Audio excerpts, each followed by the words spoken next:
وہ صحابہ کہتے ہیں جب انہوں نے یہ دعا کی نا تو چند ہی دنوں میں وہ اس طرح صحیح ہو گئے جیسے مردہ زندہ ہو جاتا ہے اس دعا کر. دنیا کی ہر بھائی کیوں بندہ نے پیپروں میں پاس ہونا یہ دعا کرے, لیکن صرف دعا کوشش کے بعد دعا, دونوں چیزیں پہلے. کوئی شخص اپنے اوپر خود تقدیر غالب کروا دے نا پھر دعا کچھ, یعنی ایک بندہ کہے کہ میں بسم اللہ پڑھ کے ساکٹ میں 2 انگلیاں ڈال دوں, نہیں, وہ آپ نے اپنے اوپر تقدیر خود غالب کر.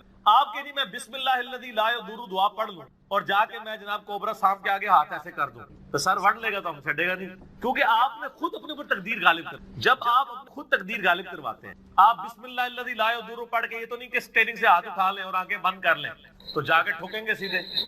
جب کوئی شخص خود تقدیر غالب کرواتا ہے پھر دعا کچھ نہیں, دعا ہے تدبیر کے, کیونکہ اس طرح دنیا کا نظام نہیں چل سکتا. تو یہ ان دعاؤں کا یہ ہوگا کہ جو ناگہان, اسی لیے آپ دیکھیں حدیث کے الفاظ کیا ہیں کہ ناگہانی آفت, خود لائی ہوئی آفت نہیں, ناگہانی آفت. آپ جا کے سانپ کے بل میں جا کے ہاتھ کو سیڑ دیں اور آپ کے میں نے پڑھا اعوذ بکلمات اللہ التامات من شر ما خلق, کچھ بھی نہیں ہونا, کیونکہ آپ نے اس دعا کی خود وائلیشن کر دی. ناگہانی آفت ٹلے گی, ٹھیک ہو گیا. اور جو آپ اپنے پر خود طاری کریں گے وہ نہیں ٹلنے, وہ اس لیے یعنی یہ دعائیں وغیرہ پڑھیں اس کے بعد تدبیر بھی کیا. ویسے ہم باقی معاملات میں کسی شخص نے صرف دعا پڑھ کے اپنا پیٹ نہیں بھرا نہ پیاس بجھائی ہے, ہمیشہ کھانا بھی کھاتے ہیں پانی بھی, وہ کہتے ہیں اسباب بھی ساتھ رکھیں, ٹھیک ہو گیا. وما من دابۃ فی الارض, اور زمین پہ چلنے پھرنے والی کوئی بھی مخلوق ایسی نہیں ہے, الا علی اللہ رزقها, مگر یہ کہ اس کا رزق اللہ کے ذمہ کرم کیوں. ہمیں تو چند ایک مخلوقات نظر آ رہی ہیں نا جن کا رزق آپ دیکھ رہے ہیں. ابھی اگر آپ کو ویل مچھلی کا رزق بتایا جائے جو پیسیفک میں اور اٹلانٹک میں آج بھی ہزاروں کی تعداد کے اندر ہے, ایک چھوٹی ویل مچھلی بھی ایک وقت کا 500 کلو گوشت کھا جاتی ہے, 500 کلو. اور جو بڑی ویل مچھلی ہیں وہ تو آپ چھوڑ دیں, 30 ہاتھیوں کے برابر بھی ویل مچھلی ہے, اتنی بڑی بڑی ویل مچھلی, 30 ہاتھی 30 ان کے برابر ایک ویل مچھلی, اس کا رزق بھی اللہ تعالیٰ پورا کر رہا ہے. آپ کو تو بس چڑیاں نظر آ جاتی ہیں زیادہ زیادہ, تو کسی کے دماغ میں آ سکتا ہے کہ یار چڑیوں کا رزق اللہ پورا کر رہا ہے, تو زیادہ زیادہ اتنا ہی دماغ میں رزق آتا ہے. آپ ذرا ان جانوروں کے بارے میں سنو, اتنے بڑے بڑے جانور سنو, خشکی میں تو اتنے بڑے جانور ہی نہیں ہیں جتنے پانیوں کے اندر موجود ہیں, اور ان تمام کے رزق کی ذمہ داری اللہ تعالیٰ نے لی.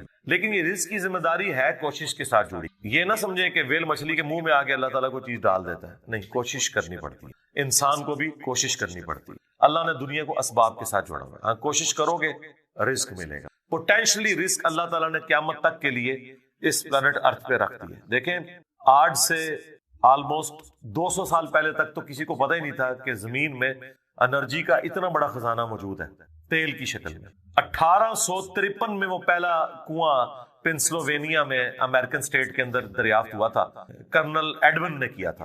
اتنی ماشاءاللہ مٹھی داڑھی تھی, ہے کرسچن تھے ویسے. اور عرب ملکوں میں وہ تو 20ویں صدی کے اندر تیل نکلا ہے, 1960 کے قریب جا کے یہ تیل نکلا ہے عرب ملکوں میں.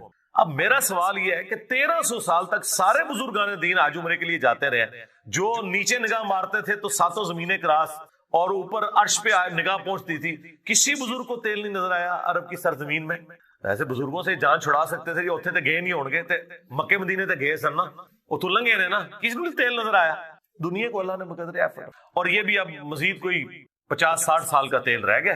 پھر آنے والی دنیا ذکر کرے گی کہ انسانیت نے 250-300 سال ایسے دیکھے ہیں کہ اللہ نے ان کو ایک ایسا خزانہ دیا تھا کہ جس کو یوز کر کے ٹرینیں چلتی تھیں, ہوائی جہاز اڑتے تھے, اور وہ زمین سے تیل نکلا تھا. بعد کے لوگوں کے لیے تو ابھی پرابلم ہے ظاہر ہے, اسی لیے تو اب بیٹریوں کی طرف, سولر کی طرف شفٹ ہو رہے ہیں. لیکن 12 سولر ہو یا بیٹریاں ہوں, وہ تیل کا تو مقابلہ نہیں کر سکتے. آپ کو 1 لیٹر پیٹرول جو انرجی دیتا ہے, وہ انرجی بنانے کے لیے تو آپ کو کتنا بڑا ایریا چاہیے سولر پینلز کا, تب وہ انرجی ملے گی. تو اس کے لیے تو پھر آپ جہاز جو سولر والے انہوں نے بنائے بھی ہیں نا, وہ اتنے بڑے بڑے جہاز ہیں اور مسافر اس میں تھوڑے سے ہی بیٹھتے ہیں. یہ جو بوئنگ 747 یا ایئر بس 380 جو 500 مسافروں کو لے کے جا رہی ہے, اس کی انرجی اگر آپ کو سولر پینل سے کرنی پڑ جائے تو اس جیسے 50 جہاز بنائے تو تب جا کے اس میں اتنے بندے بیٹھیں گے. یہ تو ایک بہت بڑی تکلیف دہ چیز ہے. تو اللہ تعالیٰ نے بہرحال اب سولر کی شکل میں ایک اور خزانہ دیا ہے, اس کے اوپر محنت ہو رہی ہے, بیٹریز کے اوپر محنت ہو رہی ہے. تو اللہ نے پوٹینشلی رزق انسانیت کا, اور رزق میں صرف کھانا پینا نہیں ہے, تمام ضرورت کی چیز. اس وقت تو ہمارا رزق, وہ مجھے اشفاق احمد صاحب کی بات یاد آئی, وہ کہہ رہے تھے 1960 میں وہ کہہ رہے تھے کہ میری تنخواہ کا 10% کیا 5% بھی ان چیزوں پہ نہیں لگتا تھا جن چیزوں پہ اب آ کے میری تنخواہ کا 80% لگ رہا ہے. کیونکہ اس وقت انسان کی بنیادی ضرورتیں نہیں ہوتی تھی. بلکہ آپ لوگوں نے اپنی زندگی میں دیکھ لیا ہے کہ پچھلے 10-12 سال کے اندر آپ کی زندگی میں 2 چیزیں، ایک سمارٹ فون اور دوسرا انٹرنیٹ، یہ ایسا داخل ہوا ہے کہ آپ گرمی میں پنکھا بند کر کے بیٹھ جاتے ہیں، انٹرنیٹ نہ بند ہو جائے کہیں اگر یو پی ایس بند ہو گیا، کیونکہ وہ تو آپ کی سانس چلا رہا ہے نا. پہلے یہ سانس بند ہوتی تھی پنکھا بند ہونے سے، اب پنکھا بند ہونے سے نہیں ہوتی. آپ نیٹ کا کنیکشن دیں، 2 گھنٹے بیٹھ کے لوگ نیٹ کے اوپر اور واٹس ایپ پہ ایک دوسرے کے ساتھ میسجنگ کرتے رہیں گے، پسینے چھوٹ رہے ہیں، ان کو کوئی پرواہ نہیں. پنکھا بند ہے کوئی پرواہ، نیٹ بند کر دے پنکھا چلتا رہے، کہے گے جی زندگی سے موت بہتر ہے. یہ ہو گیا بھائی. تو یہ تو آپ کی زندگی میں ابھی انٹر ہوئی ہے نا چیز. الیکٹریسٹی ایک بنیادی ضرورت بن چکی ہوئی ہے. یہ سارا رزق ہے اللہ، نعمتیں ہیں اللہ، اور اللہ تعالیٰ یہ ساری نعمتیں وقت کے ساتھ ساتھ ایکسپلور کروا رہا ہے، پوٹینشلی زمین کے اندر موجود تھیں. تو اللہ تعالیٰ فرماتا ہے تمام چلنے پھرنے والوں کے رزق کی ذمہ داری ہمارے اوپر ہے. وَيَعْلَمُ مُسْتَقَرَّهَا وَمُسْتَوْدَعَهَا، اور اللہ تعالیٰ کو ہر جاندار کے ٹھہرنے کی جگہ بھی معلوم ہے اور الٹیمیٹلی جہاں اس نے سپرد ہونا ہے وہ جگہ بھی معلوم. اللہ اکبر. ٹھہرنے کی جگہ تو آپ کو سمجھ آ رہی ہوگی کہ اللہ تعالیٰ کو یہ پتا ہے کہ کس انسان نے کہاں پہ رکنا ہے، کس شیر نے کس غار میں رہنا ہے، کس مگرمچھ نے کس میٹھے پانی میں گزارا کرنا ہے، کون سی ویل مچھلی کس سمندر میں ہے اور کہاں کہاں اس نے اپنا وقت گزارنا ہے. صرف یہ اللہ کے علم میں نہیں، وَمُسْتَوْدَعَهَا، اس نے مر کے جہاں پہ جانا ہے وہ جگہ بھی اللہ کو معلوم ہے. کس کی قبر جو ہے وہ مٹی کا ڈھیر بننی ہے، کس کی قبر سمندر میں بننی ہے، کس کی قبر شیر کے پیٹ میں بننی ہے، کس نے ایئر کریش میں ہواؤں میں بکھرنا ہے. ہر بندے کا جو الٹیمیٹ انجام ہے وہ بھی اللہ تعالیٰ کو ہر مخلوق کا پتہ ہے. سورۃ النام میں تو آیا ہے کہ کوئی پتا نہیں گرتا نہ خشکیوں میں نہ سمندروں کے اندر، اور نہ کوئی دانہ پھوٹتا ہے کسی زمین کی گہرائی میں مگر وہ اللہ کے علم سے، اور اللہ نے پہلے ہی لوح محفوظ میں لکھ لیا ہوا ہے کہ یہ ایسے ہوگا. یہ اس سے بھی اگلا ورژن ہے کہ نہ صرف وہ کام ہونے کے بعد اللہ کو پتا چلتا ہے، ہونے سے پہلے بھی اللہ نے اپنے علم میں رکھا ہوا ہے، اور علم میں نہیں لکھ کے رکھا ہوا ہے کہ یہ ایسا ہوگا. اور یہاں پہ بھی وہ ذکر آ گیا کہ رزق بھی اللہ کے ذمہ ہے، اور وہ جانتا ہے ہر بندے کی، ہر مخلوق کے ٹھہرنے کی جگہ اور الٹیمیٹلی سپرد ہونے کی جگہ. کل فی کتاب مبین، اور ہر چیز ایک روشن کتاب میں لکھی ہوئی ہے. وہ اللہ تعالیٰ کی بہت بڑی ہارڈ ڈسک ہے جس میں ساری مخلوقات کی تقدیریں اللہ تعالیٰ نے لکھ دی. اور وہ کوئی اللہ تعالیٰ نے یعنی خود سے کوئی محنت نہیں، وہ جامع ترمذی میں حدیث ہے، اللہ نے قلم کو پیدا کیا اور پھر اس سے کہا کہ لکھ جو کچھ ہو چکا اور جو کچھ ہونے والا. بس قلم چل پڑی اور سب کچھ اس نے لکھ دیا. ہر چیز اللہ کے اشاروں پہ ہو رہی ہے. وَهُوَ الَّذِي خَلَقَ السَّمَاوَاتِ وَالْأَرْضَ فِي سِتَّةِ أَيَّامٍ، وہی اللہ ہے جس نے آسمانوں کو اور زمین کو 6 دنوں میں پیدا کیا. اللہ تعالیٰ چاہے تو آنے واحد میں بھی پیدا کر سکتے. اکثر اس آیت کے اوپر لوگ سوال بھی پوچھ رہے ہوتے ہیں، اور یہ آیت قرآن میں 5-6 جگہ پہ مختلف انداز میں آئی ہے. سورۃ الاعراف میں بھی میں تفصیلی گفتگو کر چکا کہ اللہ تعالیٰ نے زمین و آسمان کو 6 دن میں پیدا کیا. وہ کہتے ہیں 6 دن کیوں لگ گئے؟ پہلی تو یہ بات کلیئر کر لیں کہ یہ 6 دن سے مراد یہ 24 گھنٹے کے 6 دن نہیں ہیں. یہ ایک دن اربوں سال کا بھی ہو سکتا. اس کی تفصیلات ہمیں نہیں بتائی گئی کیونکہ اس وقت تو یہ 24 گھنٹے کا سلسلہ نہیں تھا. لانگ پیریڈ آف ٹائم بھی ہو سکتے ہیں یہ 6. یہ اللہ کے علم میں ہے کہ وہ کتنے لمبے تھے. لیکن یہ اس بات کا ثبوت نہیں ہے کہ اللہ تعالیٰ آنے واحد میں ایسا نہیں کر سکتا. نہیں، یہ اللہ تعالیٰ کی قدرت کی ایگزیکیوشن ہے کہ فیصلہ تو سیکنڈز کے بھی کروڑویں حصے میں ہوا کن فیکون. اس کی جو ایگزیکیوشن ہے نا فیصلے کی، وہ اللہ تعالیٰ نے ہر مخلوق کے لیے ڈیفرنٹ رکھتی. انسان ماں کے پیٹ میں 9 مہینے گزارتا ہے لیکن فیصلہ ہو چکا ہے کہ انسان نے پیدا ہونا ہے. اس کی ایگزیکیوشن 9 مہینے میں ہوئی. ہاتھی کا بچہ 22 مہینے رہتا ہے پھر وہ کمپلیٹ ہوتا ہے. اور مرغی کا چوزا صرف 22 دن میں کمپلیٹ ہو کے انڈے سے باہر آ جاتا ہے. اور خرگوش 1 مہینے کے اندر بچہ مکمل ہو کے باہر آ جاتا ہے. اور بیکٹیریاز اور وائرسز یوں ڈیوائیڈ ہوتے ہیں. سیکنڈز کے اندر کروڑوں کی تعداد میں وائرسز اور بیکٹیریا بن جاتے ہیں جب ان کی ڈویژن شروع ہوتی ہے. تو یہ بھی اللہ نے ورژن رکھا ہے، وہ ورژن بھی. آم کی گٹھلی میں سے پودا نکلتا ہے، ڈسیزن ہو جاتا ہے، لیکن 8 سال لگتے ہیں پہلی دفعہ پھل لگنے کو. تو وہاں پہ 8 سال ہے. تو یہ اللہ تعالیٰ نے مختلف ورژن رکھے ہوئے. یہ اللہ کی قدرت کا اظہار ہے مختلف اشکال. سب سے بڑا آپ اظہار یہ دیکھیں، کیا اللہ تعالیٰ اپنے آپ کو منوانے کے لیے کسی پیغمبر کا محتاج ہے، کسی کتاب کا محتاج ہے؟ نہیں. لیکن اللہ تعالیٰ نے پیغمبروں کے ذریعے اپنی شناخت کروائی. تو یہ اللہ تعالیٰ کا فیصلہ تھا کہ میں اس طریقے سے معاملات کو لے کے چلوں. اور یہ جو میں بات کر رہا ہوں یہ قرآن میں موجود ہے. سورہ الشعراء کے سٹارٹ میں اللہ تعالیٰ نے فرمایا کہ اے نبی اگر ہم چاہیں نا تو آج یہ آسمان سے ایک ایسی نشانی نازل کرے کہ سب لوگ پلانٹ ارتھ پہ جتنے ہیں نا سب کے سب اس کی طرف جھک جائیں اور ایمان لے آئیں. یہ تو قرآن میں درجنوں جگہ ہے. ہم چاہتے تو سب کو ہدایت دے دیتے, یعنی اگر زبردستی کو معاملہ کرنا چاہتے ہیں اللہ کے لیے تو کوئی مشکل نہیں. تو یہ اللہ تعالیٰ کی سنت ہے. تو یہاں پہ بھی جو 6 دن میں زمین و آسمان کی پیدائش, پھر ان 6 دنوں کا بریک اپ جو ہے نا وہ سورہ حامیم السجدہ میں آیا ہے. 41 نمبر جو سورت ہے سورہ فصلت, کہ 2 دن میں یہ ہوا, پھر 2 دن میں یہ ہوا, اور پھر 2 دن میں یہ ہوا. وہ انشاءاللہ جب وہاں پہ آئے گا میں تفصیل کے ساتھ اس کا بریک اپ بھی آپ کو بتاؤں گا.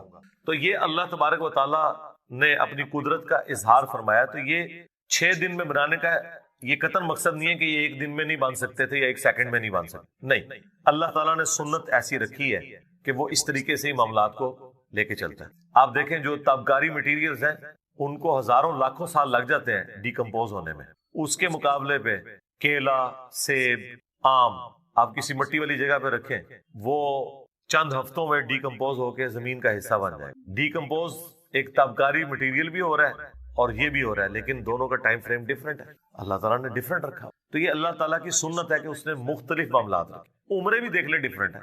آپ یہ ٹوٹل دیکھیں جو مرغیاں اور مرغے آپ گھر میں رکھتے ہیں میکسیمم 7 سے 10 سال ان کی عمر ہوتی ہے, لیکن ریٹیل لائف ہے کہ سیٹسفائنگ ہے. مچھر چند دنوں کی ان کی زندگی ہوتی ہے. پتنگے گھنٹوں میں زندگی ہے, ان کے لیے وہی زندگی پوری ہے. ہم تو سوچتے ہیں یار یہ کیا ابھی پیدا ہوئے تھے یہ مرے پڑے ہوئے ہیں, لیکن وہ اس لائف سائیکل میں بھی خوش ہے. ان کی پوری زندگی وہی ہے. انسانوں کی زندگی وہ صحیح بخاری میں حدیث ہے, نبی اسلام نے فرمایا جس کو اللہ تعالیٰ نے 60 سال دے دیے اس پہ حجت تمام کر دی. اور وہ جو قرآن میں آیت آئی ہے اس کے کانٹیکسٹ میں امام بخاری یہ لے کے آئے کہ اللہ تعالیٰ انسان سے فرمائے گا میں نے تجھے ایک عمر دی تھی کہ تو سوچ سکتا تھا.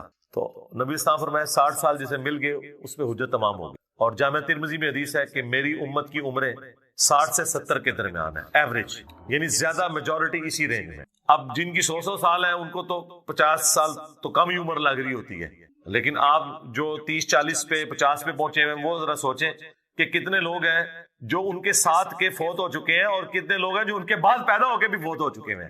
ہاں آپ ذرا قبرستان میں جائیں, آج 2023 چل رہا ہے نا, تو یہ 21ویں صدی شروع ہوئے آلموسٹ مشکل سے 23 سال ہوئے نا, تو آپ کو درجنوں کے سینکڑوں قبریں ایسی ملیں گی کہ جو لوگ 2001 کے بعد پیدا ہو کے فوت بھی ہو چکے ہیں. یعنی جو شخص الٹے کام کر رہا ہے اسے اب کسی سے پوچھنے کی ضرورت نہیں, واقعی جنمی ہے تو. اور جو کوشش کر رہا ہے اب اسے کسی سے پوچھنے کی ضرورت نہیں, انشاءاللہ وہ جنتی ہے جبھی وہ جنت کے راستے پہ چل جائے. اچھا نبی الاسلام نے جب یہ بات کی ساتھ پھر آپ نے قرآن کی آیت پڑھی فَأَمَّا مَنْ أَعْطَى وَاتَّقَى وَصَدَّقَ بِالْحُسْنَى فَسَنُيَسِّرُهُ لِلْيُسْرَى. جس نے عطا کی روش اختیار کی, فیاضی کی روش اختیار کی, غریبوں کا خیال رکھا, شکر گزاری کی روش اختیار کی, وَصَدَّقَ بِالْحُسْنَى اور ہر اچھی بات کی تصدیق کی. جب جب اسے پتا چلتا رہا نا کہ یہ بات یوں ہے تو فوراً اس پہ عمل کیا. پھر اس نے نہیں دیکھا کہ میرے بزرگ بابے کیا کرتے تھے, اسے پتا چلا بخاری مسلم میں نماز کا طریقہ یہ لکھا ہے, اس نے رفع الیدین شروع کر دیا. اسے پتا چل گیا قرآن میں توحید یہ بیان ہوئی ہے, اس نے پھر واقعی عقیدہ ایاک نعبد و ایاک نستعین کے مطابق رکھ لی. تو اس کے لیے پھر آخرت کی منازل آسان ہوتی جائے. وَأَمَّا مَن بَخِلَ وَاسْتَغْنَى وَكَذَّبَ بِالْحُسْنَى جس نے بخل کنجوسی کی روش اختیار کی اور بے پرواہ رہا اور جو اچھی بات تھی اس کا انکار کرتا رہا, تو اس کے لیے پھر اب آنے والی منازل مشکل ہوتی. یہ حدیث بخاری اور مسلم کی مسئلہ تقدیر کو بالکل حل کرتی ہے. لہذا کبوتر کی طرح آنکھیں بند کرنا بند کر دو. ہاں بالکل قرآن اپنے مقدمے میں واضح ہے میرے بھائی. قرآن کا مقدمہ, پیغمبروں کا مقدمہ اس کے اوپر کھڑا ہے کہ انسان کو اللہ نے اختیار دیا ہوا ہے. اگر اختیار نہیں دیا ہوا تو پیغمبر کیوں آئے ہیں ادھر؟ اسی لیے آئے نا کہ اختیار دیا گیا ہے, یہ حق کا راستہ ہے, یہ باطل کا راستہ. ہاں جو چیزیں ہماری تقدیر سے متعلق ہے نا ان کے بارے میں ہم سے سوال بھی نہیں ہونا. کسی شخص سے نہیں پوچھا جائے گا تو لاہور میں کیوں پیدا ہوا, تو ایتھوپیا میں کیوں پیدا ہوا, تو امریکہ میں کیوں پیدا ہوا, تیرے ماں باپ فلاں کیوں تھے, تیرے چہرے کی رنگت یوں کیوں تھی, تیری آنکھوں کا رنگ کیوں. یہ ساری چیزیں تقدیر ہیں. آپ سے یہ نہیں پوچھا جائے گا, آپ سے وہ پوچھا جائے گا جس کا اللہ نے آپ کو اختیار دے دیا, اور آپ اس کے مطابق اگر نہیں چلیں گے پکڑو دیں. سمپل. بولے بن کے پوچھتے رہتے ہیں او جی پہلے قسمت ہی لکھے ہے پھر کتوں کرنا ہے جی اندازہ کر. تو جو پھر یوں ہے نا اس کو پھر یہی جواب دینا چاہیے تیری قسمت میں یہی کچھ لکھا ہوا ہے. باقی وہ جو حدیث ہے نا بخاری مسلم میں کہ بعض لوگ جنتیوں والے کام کرتے رہتے ہیں اور ایک بالشت رہ جاتے ہیں جنت سے, ان پہ تقدیر غالب آ جاتی ہے, وہ جہنم میں چلا جاتا ہے ولیعوذ باللہ تعالی. تو لوگ کہتے ہیں جی کیا فائدہ جی پوری زندگی اگر یہی ہونا تھا اینڈ پہ.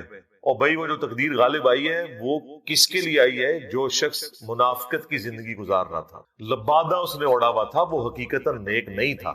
یہ نہیں ہے کہ ایک بندے نے پوری نیک نیتی کے ساتھ اچھے عقائد اپنائے اور دین پہ عمل کیا اب اس کے اوپر تقدیر غالب آ جائے گی. نہیں, ایسا نہیں ہوگا, بالکل نہیں ہوگا. دنیا میں ہو سکتا ہے کہ کوئی شخص محنت کرے اس کی محنت ضائع جائے, کیونکہ دنیا کو اللہ نے ابتلا کے قانون پہ بنایا ہے, آزمائش کے قانون. وَلَنَبْلُوَنَّكُمْ بِشَيْءٍ مِّنَ الْخَوْفِ وَالْجُوعِ وَنَقْصٍ مِّنَ الْأَمْوَالِ وَالْأَنفُسِ وَالثَّمَرَاتِ.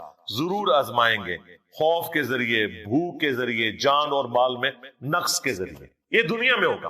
آخرت میں یہ نہیں ہوگا کہ ایک بندے کے قائد ٹھیک تھے اور قیامت والے دن پہنچا نیک مال کر کے اور اللہ تعالیٰ کہ نہیں تو اب جہنم میں جائے گا, میری تقدیر کا یہ فیصلہ ہے کہ تیرے اوپر میں یہ غالب کر دوں گا جیسا دنیا میں. اسی لیے اللہ تعالیٰ نے ہمیشہ آخرت کے لیے کہا ہے کہ میں اپنے وعدے کی خلاف ورزی نہیں کرتا.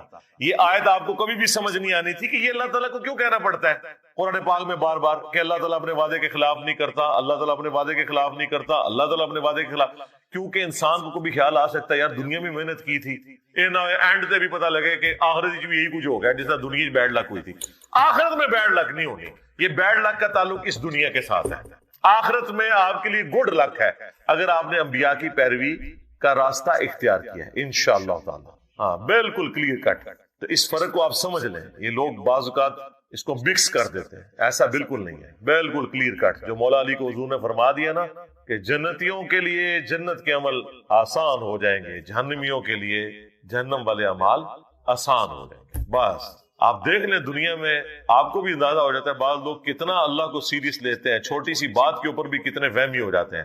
تو میں اس طرح کی جب لوگوں کو دیکھتا ہوں میں کہتا ہوں جی جنتی روحیں دنیا میں ہی پہچانی جاتی ہیں, کس طرح معاشرے سے ٹکر لے لیتے ہیں اللہ اور اس کے رسول کی خاطر عز و جل و صلی اللہ علیہ. اور کتنے جنہوں نے صرف دین کا لبادہ اوڑھا ہوا ہے, ذرا سی کوئی تکلیف آئی وہ پڑا ہوا دین.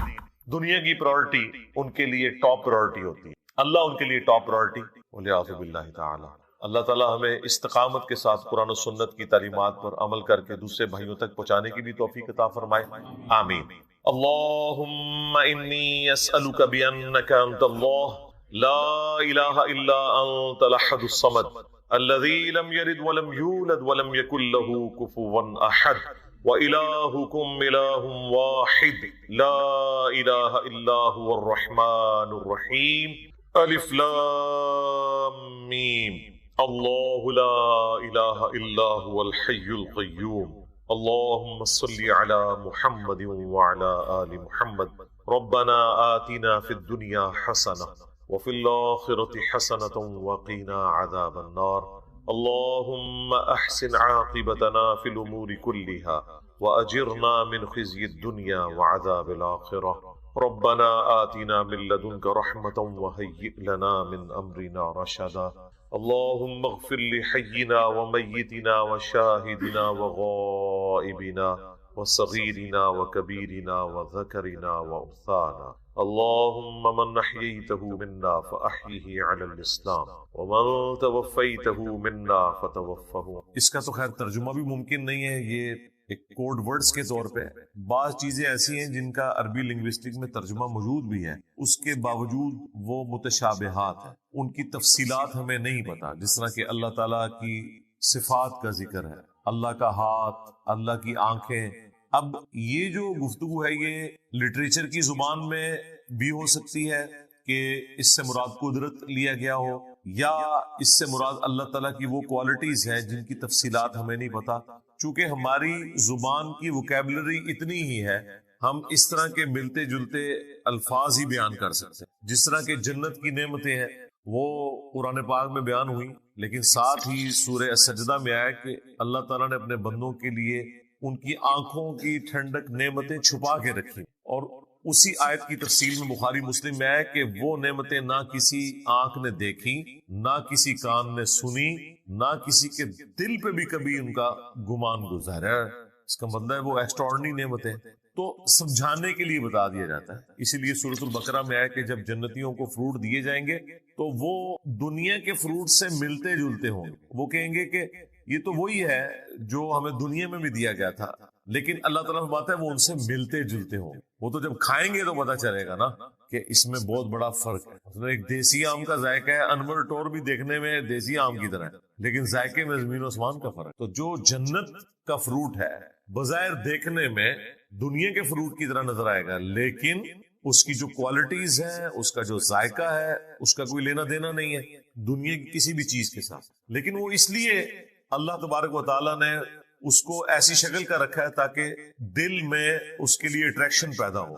ادروائز آپ اگر ایسی غذا دیکھیں جو آپ نے پہلے نہیں دیکھی ہوئی تو آپ کبھی بھی دسترخوان سے پہلے اسے اٹھانے کی کوشش وہی ہوتی ہے جو چیز آپ کو پسند ہے، آپ کی دیکھی بھالی ہے، اسی کو آپ پہلے کھانے کے لیے استعمال کریں. اس لیے جنتیوں کو بھی ابتداً اس طرح کے فروٹ دیے جائیں گے جو دنیا کے فروٹ سے ملتے جلتے ہوں گے. اس میں آگے چل کے آئے گا انار، انگور، لیکن آپ نے قطعاً یہ نہیں سمجھنا کہ یہ اس طرح کے انار. اور دنیا میں بھی کوالٹیز کا اتنا فرق ہے کہ ایک ہی طرح کا فروٹ مختلف علاقوں میں جو اگتا ہے، زمین و آسمان کا فرق ہے اس کے ٹیسٹ کے. تو انسان جو ہے چونکہ اس طرح کے فروٹ کے ساتھ فیملیئر ہے اس لیے اسے اٹریکشن فیل ہوگی، لیکن جب وہ کھائے گا تو اس کا ذائقہ تو بالکل ایک ایکسٹراڈنری. تو اس طرح کی جو متشابہات ہیں، ریزمبلنس والی چیزیں اللہ تعالیٰ کی صفات سے متعلق ہوں، جنت سے متعلق ہوں، حوروں سے متعلق ہوں، وہ صرف اجمالاً ہماری وکیبلری میں بیان کیا گیا. اس کی تفصیلات جب تک انسان وہاں پہنچ نہ جائے اس کو کبھی بھی اس طریقے سے بریف نہیں کرتا.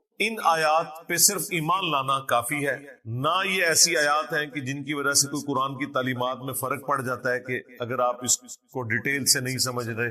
اس کا ذکر سورہ آل عمران کی آیت نمبر 7 میں آیا کہ ہم نے قرآن جو نازل کیا اس کی آیات دو قسم کی، ایک محکمات ہے، دوسری متشابہات ہے. پھر اللہ تعالیٰ میں جو محکمات ہیں وہی اصل کتاب ہے، یعنی جن میں اللہ تعالیٰ نے حکم بیان کیے ہیں. حکم کیا ہے؟ نماز پڑھو، ماں باپ کے ساتھ اس نے سلوک کرو، بدکاری سے بچو، قتل نہ حق نہ کرو، چوری سے بچو.